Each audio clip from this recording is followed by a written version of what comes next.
जय जिनेन भाइयों और बहनों, आजकल घर में बहुत कलेश और कलह रहती है। बड़े छोटों की बात नहीं मानते, छोटे बड़ों की बात नहीं मानते, कोई एक दूसरे को समझना नहीं चाहता। इसके पीछे 3 कारण हैं। वो क्या? महाराज जी के मुंह से सुने। जे मरे से पहले अगर हम हयात में ना आए तो जीवन बर्बाद है। 3 कारणों से घर के अंदर झगड़ा मचता है, या तो संपत्ति के कारण, या शक्ति के कारण, और या फिर शब्द के गलत प्रयोग करने के कारण। तुम्हारे लाने बोल रहे हैं महाराज, तुम हमसे गलत शब्दों में बात करत हो। फिर दूसरा, भैया भैया को देखा महाराज आप बिल्कुल सही हैं, संपत्ति पूरी हड़प ली हमारे भाई ने, इस चक्कर में घर के अंदर विवाद मचा। 2 मित्र निरंतर एक साथ घूमने जाया करते थे।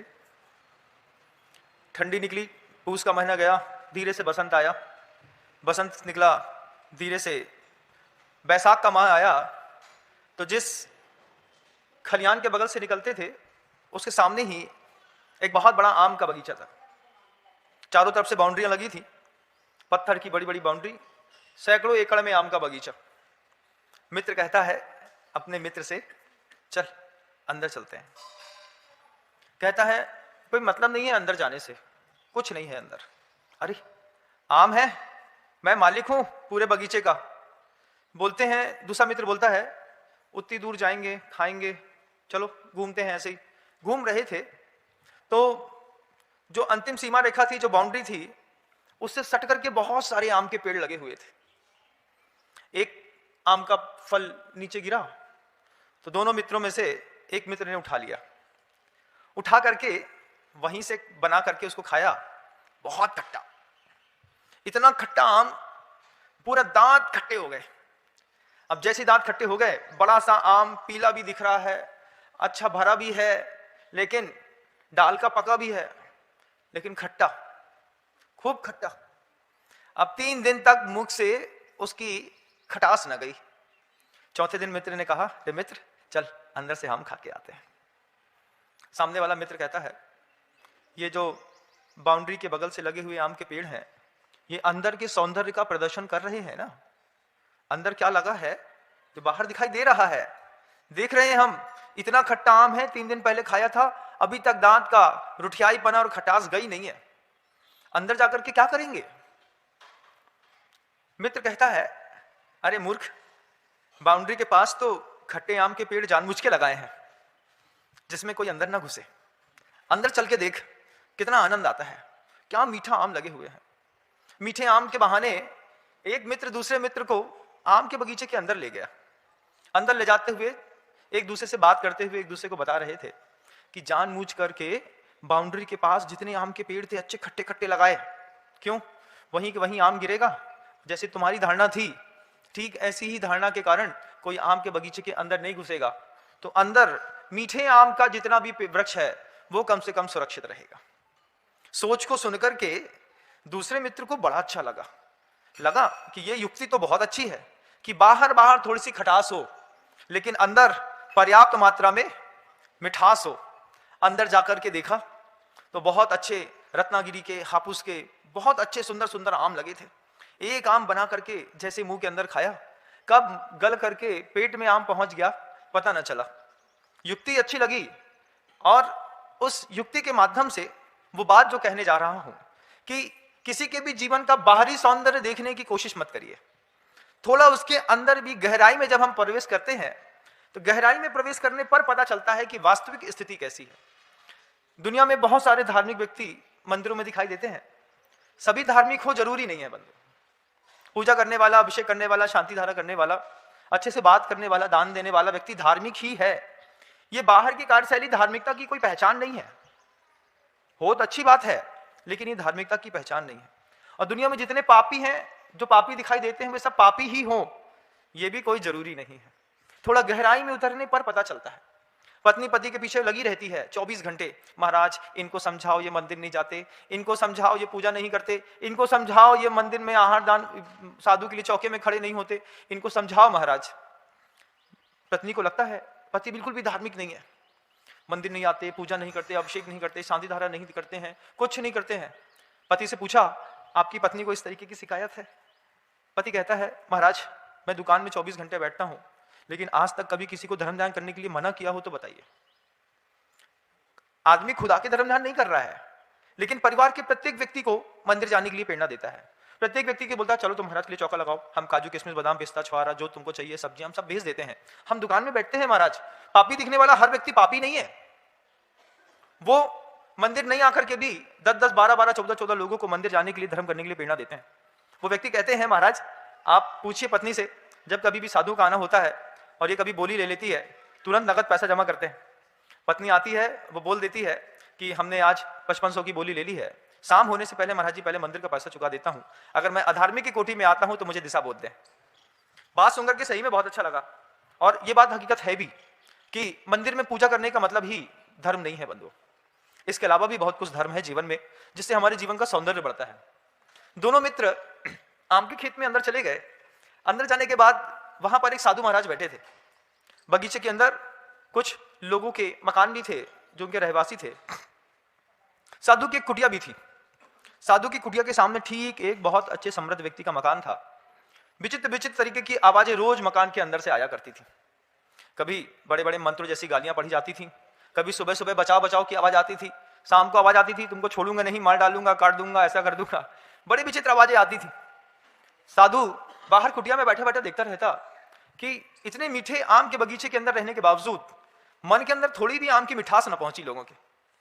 महाराज, वो साधु महाराज ऐसे माला फेरते रहते लगातार जब आवाज आती रही तो एक दिन साधु महाराज ने अपनी माला ऐसी खूंटी पर टांग दी, हाथ जोड़ करके ऐसे बैठे रहे। 1, 2, 3, 4, 5 दिन निकल गया। 6वें दिन साधु को सपना आया। सपने में माला साधु से लड़ रही थी। माला साधु से लड़ती है। माला साधु से कहती है कि माला मोह से लड़ रही, माला मोह से लड़ पड़ी, तू क्यों बिसरा मोए। माला साधु से कहती है माला मुझसे लड़ पड़ी, तू क्यों बिसरा मोए, बिना शस्त्र के सूरमा क्या खाक विजयी होए। कि जैसे संसार में बिना शस्त्र के कोई सूरमा विजयी को प्राप्त नहीं होता है, ऐसे कोई साधु बिना माला के अपनी विजय को प्राप्त कर ले हो नहीं सकता। साधु को समझ में आया। दूसरे दिन साधु ने फिर माला हाथ में उठा ली। साधु कुटिया चूंकि मकान के सामने आमने थी, अब रोज देखता सुबह सुबह महिला निकलती, पल्लू से आंख खोसते, कुछ हो गया है। भाव पकड़ में आ जाता था साधु को। अंदर पुत्र से या पति से या पिता से कुट पिट करके बाहर निकल रही। सामने मंदिर भी था उद्यान में। मंदिर जाती, मंदिर में जाकर के पूजन अर्चन करती। दुनिया में 2 प्रकार के लोग मंदिर आते हैं। या तो बहुत ज्यादा दुखी व्यक्ति मंदिर के अंदर दिखाई देता है बंधुओं, या भयग्रस्त व्यक्ति मंदिर के अंदर दिखाई देता है। मंदिर में, दुनिया में तमाम मंदिरों में आप जाइएगा, लोग अपने परिवार का पूरा जहर मंदिर के अंदर उड़ेलने चले आते हैं। भगवान शांति से बैठे रहते हैं, लोग जहर उगलने आते हैं। महाराज मेरे पति को समझाइए, भगवान कुछ तो करिए, मेरा भला हो, मेरा लड़का बिल्कुल भी नहीं सुधर रहा, भगवान भला हो। वहां पे भगवान के पास फिर एक आदमी पहुंच गया, भगवान खाने को नहीं है, मेरा भला हो। जिंदगी का जहर भगवान की बेदी के सामने उगलने चला आया आदमी। एक भी व्यक्ति सदा प्रसन्न व्यक्ति नहीं आता। महाराज भगवान आपकी कृपा से सब फल फूल रहा है, आज का शांति विधान, इस खुशियां बनी रहे, बस इस बात के लिए सब कुछ है मेरे घर। वो साधु रोज देखता कि सामने से, उस घर से जितने भी व्यक्ति अपने दरवाजा छोड़ करके बाहर निकलते, सबकी भाव भंगिमा को परखता रहता। कोई दुखी, कोई क्रुद्ध, कोई क्रोधी, कोई कुछ। फिर जाकर के साधु, एक दिन सत्संग का मौका मिला तो परिवार के सारे लोग एक साथ आकर के साधु के सामने बैठ गए। आम का बगीचा, वो दोनों मित्र जो हैं बड़ी खुशी के साथ किनारे पर बैठ करके आम खा रहे थे। खट्टे आमों के बहाने कितने सारे लोग बाहर से ही बाहर हो जा रहे थे। गिने चुने लोग थे जो उस उद्यान के अंदर प्रवेश करके आम भी खा रहे थे, साधु की संगति का लाभ भी ले रहे थे। साधु ने प्रवचनों में जो बात कही वो बात आज भी प्रासंगिक है। साधु को दिखता था रोज चेहरों को पढ़ता था कि एक उदास, एक हंसता, एक क्रोधी, एक कुछ, एक लोभी, एक स्वार्थी, सब एक घर में एक साथ रहते हैं। बंधु अपने घरों में भी देखिएगा, 10-12 लोग रहते हैं, सबके चेहरे का जीवन चरित्र दिख जाएगा। देवरानी लोभी दिखाई दे रही है, जेठ जी बड़े क्रोधी दिखाई दे रहे हैं, जो दामाद आता है वो बड़ा स्वार्थी दिखाई देता है। नंद आ गई, नंद को बस एक ही चीज लगती रहती है, कैसे भी हो माँ के हाथ के कंगन, करदनी, कटोरा और दोनों फूल, जे मरे से पहले अगर हम हयात में ना आए तो जीवन बर्बाद है। अब घर में बड़ी चलाने वाली बहू बड़ी परेशान, मेहनत कर रही है बड़ी भाभी, सामान चाहिए है नंद को। बस सुबह शाम नंद अपने घूमने के बहाने आ जाए, मम्मी के सिर पे एक हाथ फेरे, कान में थोड़ी सी उल्टी कर दें, भाई तुम कोई के कहवे में मत आइयो, इन सबको कुछ भरोसा नहीं है, हम तुम्हारा अंतिम समय में साथ दें। हाँ, मम्मी के मन के अंदर बात घुस गई, हमारी बिटिया बस काम की है, जिस बहू में तो हमें बिल्कुल खाए डाल है। बहू ने लिख दिया, मम्मी ने लिख दिया क्या, 15 तोला की करधनी हमारी बड़ी लड़की की, साथ में कान के हीरे वाले फूल भी बड़ी लड़की को, छोटी लड़की को दाएं हाथ के 2 कंगन मात्र। जैसे ही पता चला कि डीड में लिख दिया है दादी ने कि सिर्फ 2 कंगन मिल रहे हैं, वो जो बेटी रोज आती थी, भाई हम सहयोग दे हैं, कहा भाई हमने सुने हैं तुमने बड़ी दीदी को सब दे दो, भाई संभाले अब तुम्हें, हम थोड़ी संभाल रहे हैं। तब दादी को समझ में आया कि तुम हमको नहीं संभाल रही थी, इतनी देर तक सोना चांदी हमको संभाल रहा था। जैसे सोना चांदी दूसरे के हाथ में गया बंधुओं, वैसे ही घर के अंदर विवाद शुरू हो गया। आचार्य भगवान से बोला, गुरुदेव बड़ी अच्छी बात कहते हैं, घर में जब भी झगड़ा मचता है, जब कभी भी किसी के भी घर में, अपने घर में भी प्रैक्टिकली देखिएगा आप, अगर मैं गलत हूं तो आप मना कर सकते हैं। 3 कारणों से घर के अंदर झगड़ा मचता है, या तो संपत्ति के कारण, या शक्ति के कारण, और या फिर शब्द के गलत प्रयोग करने के कारण। चौथा, किसी के घर में विवाद का कोई कारण है ही नहीं। घर के अंदर सब कुछ अच्छा है तो एक दूसरे से शब्द प्रयोग की शैली हमारी गड़बड़ है। हम किसी को भी रिस्पॉन्स देना, रिस्पेक्ट देना नहीं जानते। बाहर का, जैसे उस उद्यान में बाहर की बाउंड्री पर खट्टे फलों के पौधे लगे थे, ठीक ऐसे दिखावे के लिए आपकी जुबान पे मीठे पौधों के शब्द लगे हुए। जब कोई आता है तब बड़े प्यार से, बेटा थोड़ा सा ऐसा कर लेते अपन, बहुत अच्छा रहता। बेटा भी सोचता है जब मेहमान आए इस चक्कर में जो ना बाप हमसे अच्छे से बात कर रहा है, जो चले जाए फिर दोनों एक दूसरे को समझाए, बोले हम तुम्हें समझा थे, थोड़ा मेहमान बस चले जाए घर से, फिर हम तुम्हें समझा रहे हैं। बच्चा भी समझता है कि मेहमान की मर्यादा है बीच में, तो पिता इतने दिनों बाद इतने मीठे शब्दों में बोल बैठे। क्या? शक्ति का गलत प्रयोग, संपत्ति का गलत प्रयोग घर के अंदर विवाद पैदा करता है। जब 3 से 4 भाई हो, तीसरे नंबर के बेटे के हाथ में पावर ऑफ अटर्नी डाल दी गई, वो ही समझदार है, वो ही को पुण्य तेज है, वो ही सब कर है। अब बड़े भैया गोबर गणेश हो गए। गोबर गणेश जानते हैं? जिन लोगों के पास सामर्थ्य नहीं होती वो गोबर गणेश बनाते हैं, पूजा करते हैं और छोड़ देते हैं, बाद में फेंकने में चले जाते हैं। गोबर गणेश हो गए बड़े भैया। अब बड़े भैया से बोलो कि उनका भी परिवार है, चलाना है, वो 3 नंबर को है ना, वही जो कर है वही हमारे घर में कौन की चलत है? उन्हीं की चलत है महाराज। अब छोटा होकर के मुखिया बन गया।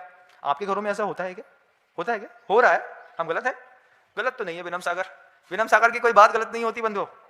वो ना धोखे में रहता है ना धोखे में रखता है, वो तो हमेशा साफ सुथरी बात करता है कि घर के अंदर जब भी विवाद मचा 3 कारण से, संपत्ति के कारण, शक्ति के कारण या शब्द के गलत प्रयोग के कारण।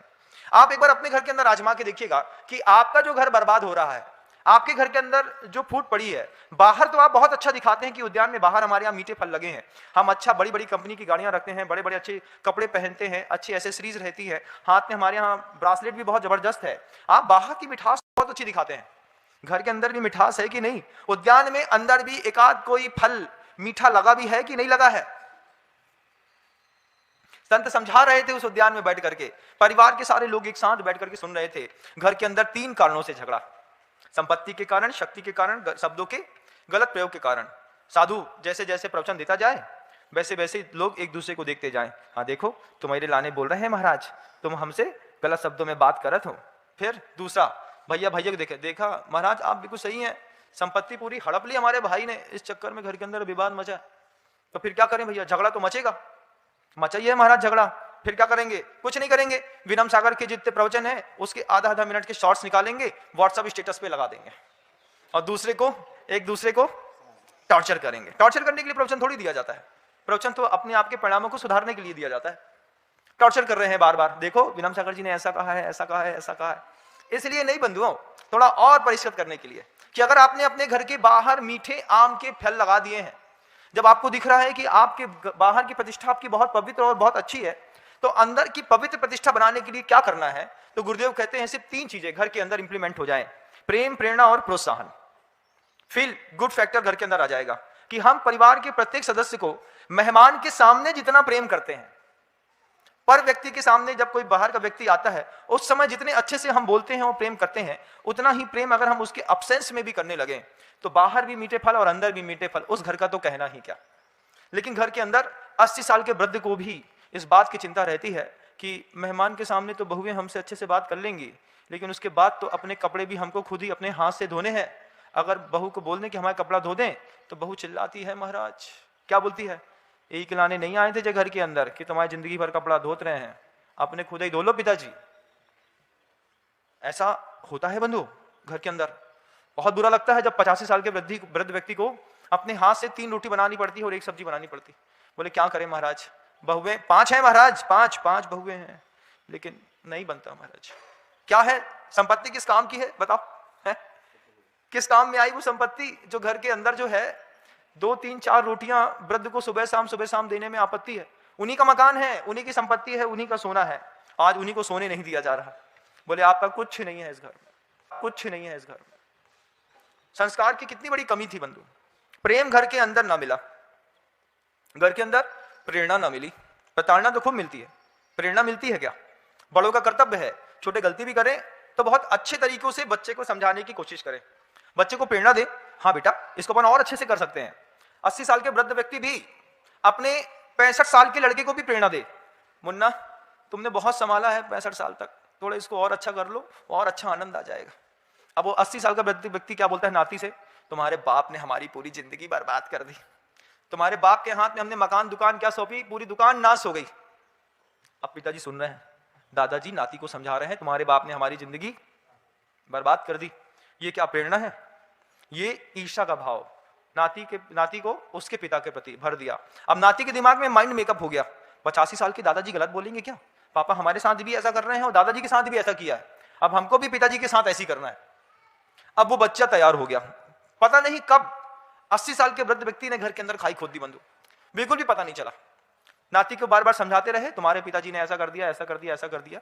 25 साल की उम्र में वो बच्चा अपने पिता को छोड़ करके चला गया। हमारी तो जॉब लग गई है 4.5 लाख की, बेटा अपने घर में 15 लाख रुपए महीना कमाते हैं, हमको मतलब नहीं है, हमारी 4.5 की जॉब से हम खुश हैं। 2 साल जॉब करेंगे, फिर जॉब स्विच करेंगे, सीधे 15, 16, 20 का पैकेज बनेगा, सत्ता में इंफोसिस को पकड़ेंगे, सीधे फॉरेन जाएंगे, 80 लाख का पैकेज बनेगा, वहीं आराम से रहेंगे। तुम्हारे साथ नहीं रहना। क्यों नहीं रहना बेटा? अपनी इतनी बड़ी दुकान है, दुकान कौन चलाएगा? दुकान चलाने के लिए पैदा नहीं हुए हैं। ऐसे जवाब मिलते हैं घर के अंदर। चुपचाप बच्चा अपना निकल लेता। उससे बोला क्यों कर लिया? बोले महाराज ये छोटा था ना, पिताजी को मैंने बहुत देखा, दादाजी हमेशा कहते थे महाराज पिताजी ने जिंदगी बर्बाद कर दी, तुम्हारी भी और हमारी भी। अब मैं पिताजी के दबाव में नहीं रह सकता महाराज, तो क्या करेंगे? पढ़ा लिखे हैं, वी आर लिटरेट, अब क्या करेंगे? अपनी मर्जी का सौदा करेंगे, जैसी मर्जी आएगी वैसा करेंगे मतलब। और ऐसे धीरे धीरे बिखराओ, धीरे धीरे जब आप प्रेम नहीं देते, घर के अंदर प्रेरणा नहीं देते, घर के अंदर किसी भी बात में प्रोत्साहन नहीं मिलता।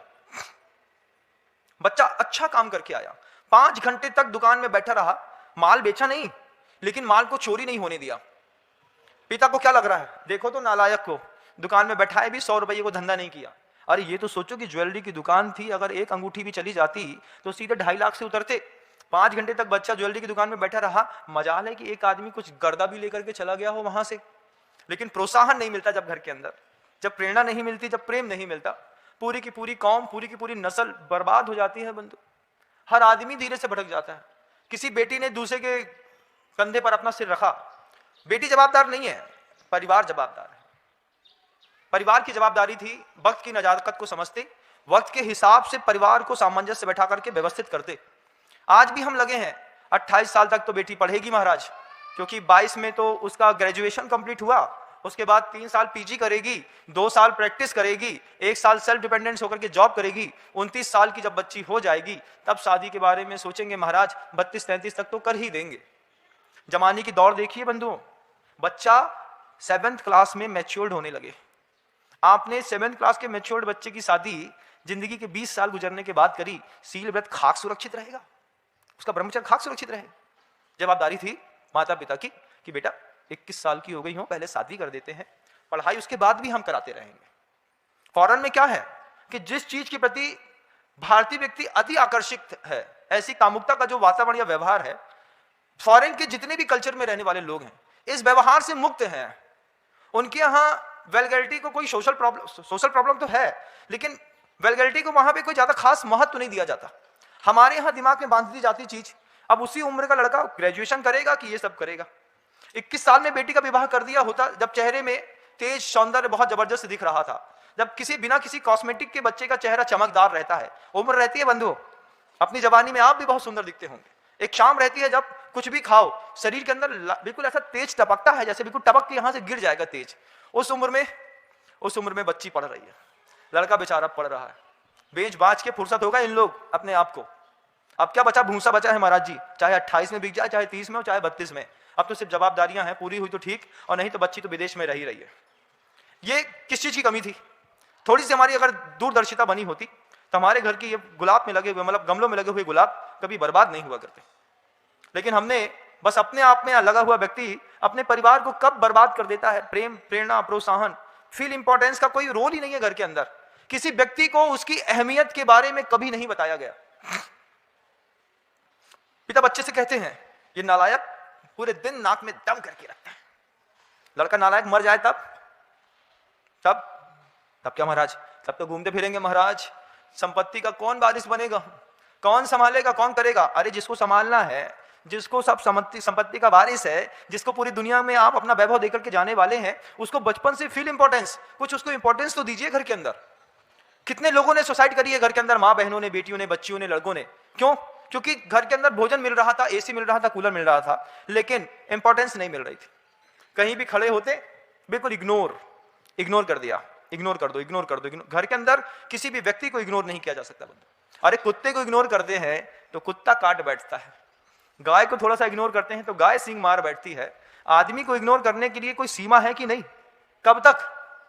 जिंदगी के 30 साल निकल गए घर के अंदर, किसी व्यक्ति की मानसिक हिंसा झेलते कैंसर उसको क्यों ना हो, साइटिका आर्थराइटिस का प्रॉब्लम क्यों ना हो, कितना झेलता है वो व्यक्ति। थोड़ा शालीन का मिला, उसकी शालीनता को आपने कायरता समझ के घर भर का आदमी घर के व्यक्ति के ऊपर हावी हो गया। वो महिला तुम्हारे लिए भोजन बनाती है, संतान की उत्पत्ति करती, पैसे को सुरक्षित रखती, घर सुरक्षित रखती, हम घर के अंदर बैठ करके उसको लगातार इग्नोर करते रहते। शोभा देता है? अच्छा लगता है? नहीं महाराज, नहीं तो लगता। लेकिन क्या करें? बोले जीवन की बहुत बड़ी कुरूपता, ये कुरूप जीवन शैली है आप लोगों की, जहां कुरूप जीवन शैली में दोष, दुर्गुण और विकार ये आपके जीवन का अंग लग गए। दोष कैसा है कि बस ये दोष है, ईर्ष्या, द्वेष, अत्यधिक द्वेष और अत्यधिक मोह, दोनों दोष है बंधु। घर के वालों से द्वेष बहुत है, बाहर के व्यक्ति के प्रति मोह बहुत है। हम दोस्त के बिना नहीं रह सकते, मर जाएंगे।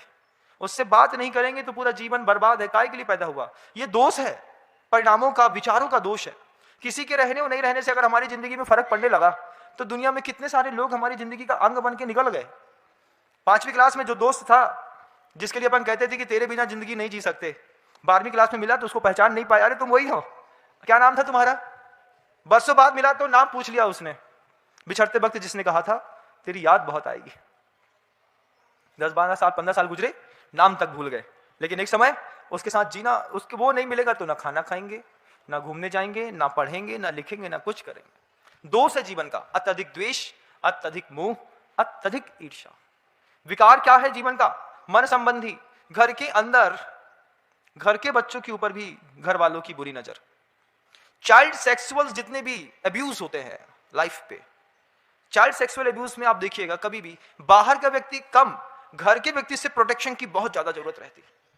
छोटी सी बच्ची को भी, आप दूध पीती बच्ची को भी घर के प्रत्येक सदस्य के ऊपर नहीं दे सकते। जब बच्ची को हम देते हैं, कुछ बच्चे को देते हैं, उसके पहले घर के व्यक्ति की भी रेपुटेशन चेक कर लेनी पड़ती है। जब भैया जी हैं, जो दारू पीने की इनको आदत है, इनके हाथ में हम अपना बच्चा खेलने के लिए नहीं देंगे। चाइल्ड सेक्सुअल अब्यूज घर के अंदर होता है बंदो।